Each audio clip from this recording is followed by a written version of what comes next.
নিরুভাইয়ের কাছ থেকে শুনতে চাই আমাদের আয়োজন সম্পর্কে এবং আজকের খেলা ভিডিও কল কর। আসসালামু আলাইকুম সবাইকে। আসলে বড় টুর্নামেন্ট খেলা এটা বড় কথা না।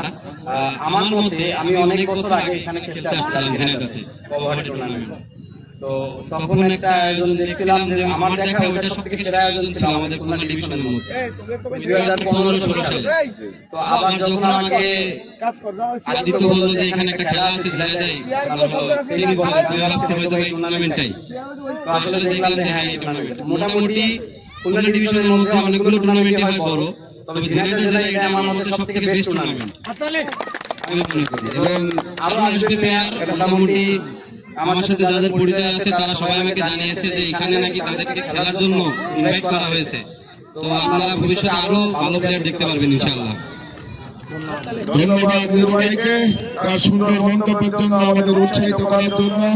আমরা চেষ্টা করব এর আগে পল্লব ভাই বলেছে আমাদের উইকেটটা কিছুটা আসলে আমরা তাড়াহুড়ো করে হঠাৎ করে অনেক কিছু বুঝতে পারিনি।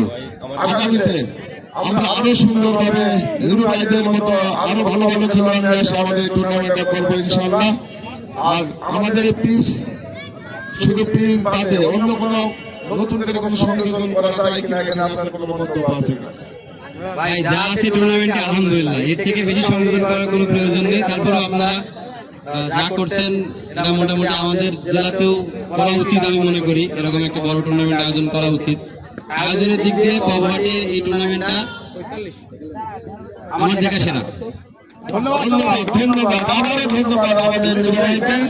আমরা দর্শকরা আসলে এই ব্রাদার্সের খেলা শুরু হওয়ার দেশের নাম শুনেছে, সেই সময় তারা ঘোষণা দিয়েছে ব্রাদার্স অবশ্যই এইখানে ফাইনাল খেলবেন এবং চ্যাম্পিয়নের গৌরব করবে। অনেকেই মন্তব্য করেছেন, আমরা সেই আশা করব নির্বাহের হাত ধরে দেশের আরো সুনামধন্য খেলাগুলো আমাদের মাঝে আসবে। ধন্যবাদ দেবী ভাইকে।